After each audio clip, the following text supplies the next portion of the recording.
शांति। आज 1 फरवरी 2025 की बाबा की साकार मुरली है। मुरली के महावाक्य है, मीठे बच्चे, तुम आत्माओं का स्वधर्म शांति है, तुम्हारा देश शांति धाम है, तुम आत्मा शांत स्वरूप हो, इसलिए तुम शांति मांग नहीं सकते। प्रश्न है, तुम्हारा योग बल कौन सी कमाल करता है? उत्तर है, योग बल से तुम सारी दुनिया को पवित्र बनाते हो। तुम कितने थोड़े बच्चे योग बल से यह सारा पहाड़ उठाए सोने का पहाड़ स्थापन करते हो। 5 तत्व सतो प्रधान हो जाते हैं, अच्छा फल देते हैं। सतो प्रधान तत्वों से यह शरीर भी सतो प्रधान होते हैं, वहाँ के फल भी बहुत बड़े बड़े स्वादिष्ट होते हैं। ओम शांति। जब ओम शांति कहा जाता है तो बहुत खुशी होनी चाहिए, क्योंकि वास्तव में आत्मा है ही शांत स्वरूप, उसका स्वधर्म ही शांत है। इस पर सन्यासी भी कहते हैं, शांति का तो तुम्हारे गले में हार पड़ा है, शांति को बाहर कहाँ ढूंढते हो? आत्मा स्वतः शांत स्वरूप है, इस शरीर में पाठ बजाने आना पड़ता है। आत्मा सदा शांत रहे तो कर्म कैसे करेगी?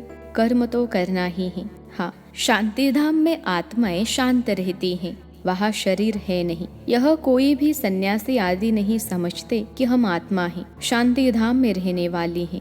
बच्चों को समझाया गया है, शांति धाम हमारा देश है, फिर हम सुख धाम में आकर पाठ बजाते हैं, फिर रावण राज्य होता है दुख धाम में। यह 84 जन्मों की कहानी है। भगवान वाच है ना अर्जुन प्रति कि तुम अपने जन्मों को नहीं जानते हो। एक को क्यों कहते हैं? क्योंकि एक की गारंटी है। इन राधे कृष्ण की तो गारंटी है ना, तो इनको ही कहते हैं। यह बाप भी जानते हैं, बच्चे भी जानते हैं कि यह जो सब बच्चे हैं सब तो 84 जन्म लेने वाले नहीं हैं। कोई बीच में आएंगे, कोई अंत में आएंगे, इनकी तो सर्टेन है। इनको कहते हैं हे बच्चे। तो यह अर्जुन हुआ ना, रथ पर बैठा है ना। बच्चे खुद भी समझ सकते हैं हम जन्म कैसे लेंगे। सर्विस ही नहीं करते हैं तो सतयुग नई दुनिया में पहले कैसे आएंगे? इनकी तकदीर कहाँ है? पीछे जो जन्म लेंगे उनके लिए तो पुराना घर होता जाएगा ना। मैं इनके लिए कहता हूँ जिनके लिए तुमको भी सर्टेन है, तुम भी समझ सकते हो।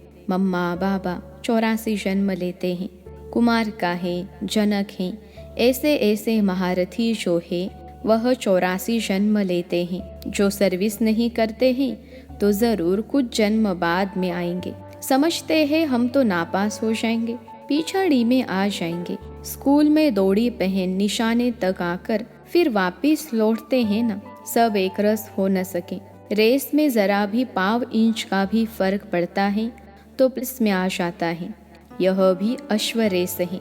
अश्व घोड़े को कहा जाता है, रथ को भी घोड़ा कहा जाता है। बाकी यह जो दिखाते हैं दक्ष प्रजापिता ने यज्ञ रचा, उसमें घोड़े को हवन किया, यह सब बातें हैं नहीं। न दक्ष प्रजापिता है न कोई यज्ञ रचा है। पुस्तकों में भक्ति मार्ग की कितनी दंत कथाएं हैं, उनका नाम ही कथा है। बहुत कथाएं सुनते हैं। तुम तो यह पढ़ते हो, पढ़ाई को कथा थोड़े ही कहेंगे। स्कूल में पढ़ते हैं, एम ऑब्जेक्ट रहते हैं। हमको इस पढ़ाई से यह नौकरी मिलेगी, कुछ न कुछ मिलता है। अभी तुम बच्चों को देही अभिमानी बहुत बनना है, यही मेहनत है। बाप को याद करने से ही विकर्म विनाश होंगे। खास याद करना होता है, ऐसे नहीं कि मैं तो शिव बाबा का बच्चा हूँ ना, फिर याद क्या करें? नहीं, याद करना है अपने को स्टूडेंट समझकर। हम आत्माओं को शिव बाबा पढ़ा रहे हैं, यह भी भूल जाते हैं। शिव बाबा एक ही टीचर हैं जो सृष्टि के आदि मध्य अंत का राज सुनाते हैं, यह भी याद नहीं रहता है। हर एक बच्चे को अपने दिल से पूछना है कि कितना समय बाप की याद ठहरती है। जास्ती टाइम तो बाहर मुक्ता में ही जाता है, यह याद ही मुख्य है। इस भारत के योग की ही बहुत महिमा है, परंतु योग कौन सिखलाते हैं यह किसको पता नहीं है। गीता में श्री कृष्ण का नाम डाल दिया है। अब श्री कृष्ण को याद करने से तो एक भी पाप नहीं कटेगा, क्योंकि वह तो शरीरधारी है, 5 तत्वों का बना हुआ है। उनको याद किया तो गोया मिट्टी को याद किया, 5 तत्वों को याद किया। शिव बाबा तो अशरीरी है, इसलिए कहते हैं अशरीरी बनो, मुझ बाप को याद करो। कहते भी हो हे पतित पावन, वह तो एक हुआ ना, युक्ति से पूछना चाहिए। गीता का भगवान कौन? भगवान रचयिता तो एक होता है। अगर मनुष्य अपने को भगवान कहलाते भी हैं तो ऐसे कभी नहीं कहेंगे कि तुम सब हमारे बच्चे हो। या तो कहेंगे तत्त्वम, या कहेंगे ईश्वर सर्वव्यापी है, हम भी भगवान तुम भी भगवान, जिधर देखता हो तू ही तू है, पत्थर में भी तू, ऐसे कह देते। तुम हमारे बच्चे हो यह कह नहीं सकते, यह तो बाप ही कहते हैं, हे मेरे लाडले रूहानी बच्चों, ऐसे और कोई कह न सके। मुसलमान को अगर कोई कहे मेरे लाडले बच्चों तो थप्पड़ मार दे। यह एक ही पारलौकिक बाप कह सकते हैं और कोई सृष्टि के आदि मध्य अंत का ज्ञान दे न सके। 84 के सीढ़ी का राज कोई समझा न सके सिवाय निराकार बाप के। उनका असली नाम ही है शिव। यह तो मनुष्यों ने अथाह नाम रख दिए हैं। अनेक भाषाएं हैं तो अपनी अपनी भाषा में नाम रख देते हैं। जैसे बॉम्बे में बबुलनाथ कहते हैं, परंतु वह अर्थ थोड़े ही समझते। तुम समझते हो कांटों को फूल बनाने वाला है। भारत में शुबाबा के हजारों नाम होंगे, अर्थ कुछ नहीं जानते। बाप बच्चों को ही समझाते हैं, उसमें भी माताओं को बाबा जास्ती आगे करते हैं। आजकल फीमेल्स का मान भी है, क्योंकि बाप आए हैं ना। बाप माताओं की महिमा ऊंच करते हैं। तुम शिव शक्ति सेना हो, तुम ही शिव बाबा को जानते हो। सच तो एक ही है, गाया भी जाता है, सच की बेड़ी हिले डूले डूबे नहीं। तो तुम सच्चे हो, नई दुनिया की स्थापना कर रहे हो। बाकी झूठी बेड़ियां सब खत्म हो जाएंगी। तुम भी कोई यहाँ राज्य करने वाले नहीं हो, तुम फिर दूसरे जन्म में आकर राज्य करेंगे। यह बड़ी गुप्त बातें हैं जो तुम ही जानते हो। यह बाबा न मिला होता तो कुछ भी नहीं जानते थे। अभी जाना है। यह है युधिष्ठिर, युद्ध के मैदान में बच्चों को खड़ा करने वाला। यह है नॉन वायलेंस, अहिंसक। मनुष्य हिंसा समझ लेते हैं मारामारी को। बाप कहते हैं पहली मुख्य हिंसा तो काम कटारी की है, इसलिए काम महाशत्रु कहा है। इन पर ही विजय पानी है। मूल बात है ही काम विकार की। पतित माना विकारी, विकारी कहा ही जाता है पतित बनने वाले को जो विकार में जाते हैं। क्रोध करने वाले को ऐसे नहीं कहेंगे कि यह विकारी है। क्रोधी को क्रोधी, लोभी को लोभी कहेंगे। देवताओं को निर्विकारी कहा जाता है। देवताएं निर्लोभी, निर्मोही, निर्विकारी हैं। वह कभी विकार में नहीं जाते। तुमको कहते हैं विकार बिगर बच्चे कैसे होंगे? उन्हों को तो निर्विकारी मानते हो ना। वह है ही वाइसलेस दुनिया। द्वापर कलयुग है विशेष दुनिया। खुद को विकारी, देवताओं को निर्विकारी कहते तो है ना। तुम जानते हो हम भी विकारी थे, अब इन जैसा निर्विकारी बन रहे हैं। इन लक्ष्मी नारायण ने भी याद के बल से यह पद पाया है, फिर पा रहे हैं। हम ही देवी देवता थे। हमने कल्प पहले ऐसे राज्य पाया था जो गवाया, फिर हम पा रहे हैं।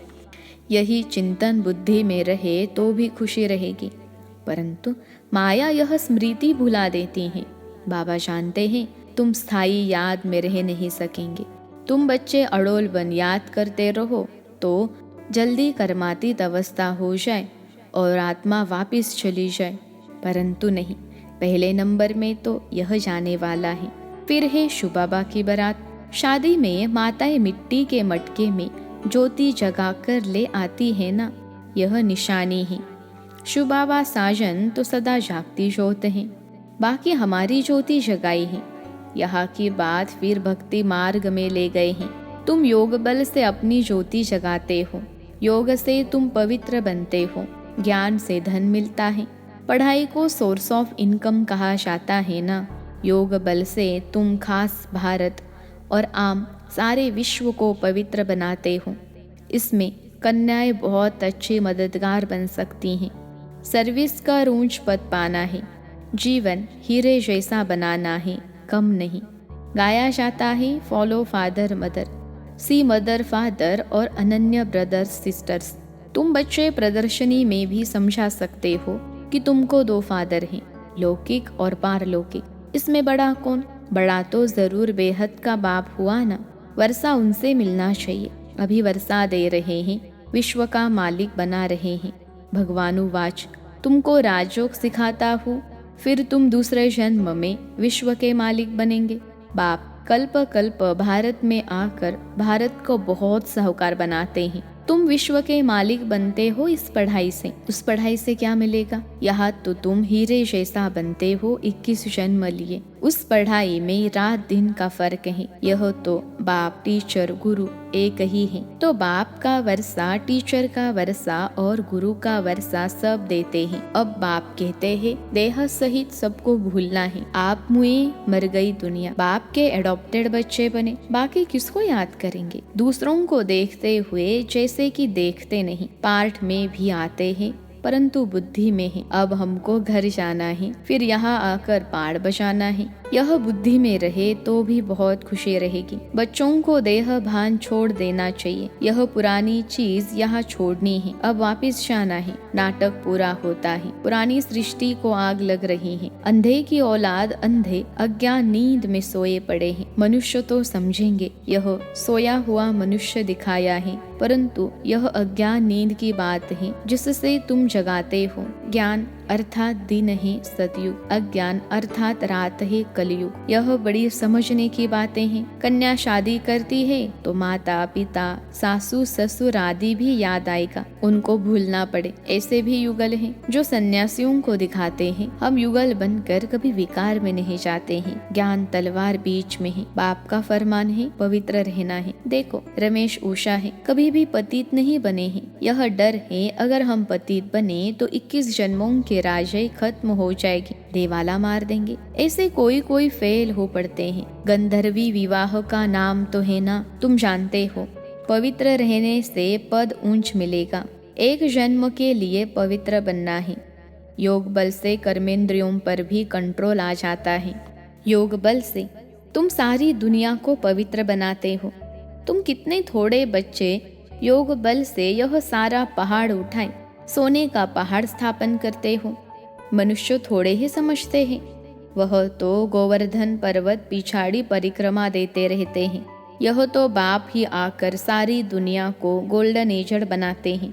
ऐसे नहीं कि हिमालय कोई सोने का हो जाएगा, वहाँ तो सोने की खानियां भरतू हो जाएंगे। 5 तत्व सतो प्रधान ही, फल भी अच्छा देते हैं। सतो प्रधान तत्वों से यह शरीर भी सतो प्रधान होते हैं। वहाँ के फल भी बहुत बड़े बड़े स्वादिष्ट होते हैं। नाम ही है स्वर्ग। तो अपने को आत्मा समझ बाप को याद करने से ही विकार छूटेंगे। देह अभिमान में आने से विकार की चेष्टा होती है। योगी कभी विकार में नहीं जाएंगे। ज्ञान बल तो है परंतु योगी नहीं होगा तो गिर पड़ेगा। जैसे पूछा जाता है पुरुषार्थ बड़ा या प्रारब्ध, तो कहते हैं पुरुषार्थ बड़ा। वैसे इनमें कहेंगे योग बड़ा। योग से ही पतित से पावन बनते हैं। अब तुम बच्चे तो कहेंगे हम बेहद के बाप से पढ़ेंगे। मनुष्य से पढ़ने से क्या मिलेगा? मास में क्या कमाई होगी? यह तुम एक एक रत्न धारण करते हो, यह है लाखों रुपयों के। वहाँ पैसे की गिनती नहीं की जाती, अनगिनत धन होता है। सबको अपनी अपनी खेतियाँ आदि होती हैं। अब बाप कहते हैं हम तुमको राजयोग सिखलाते हैं। यह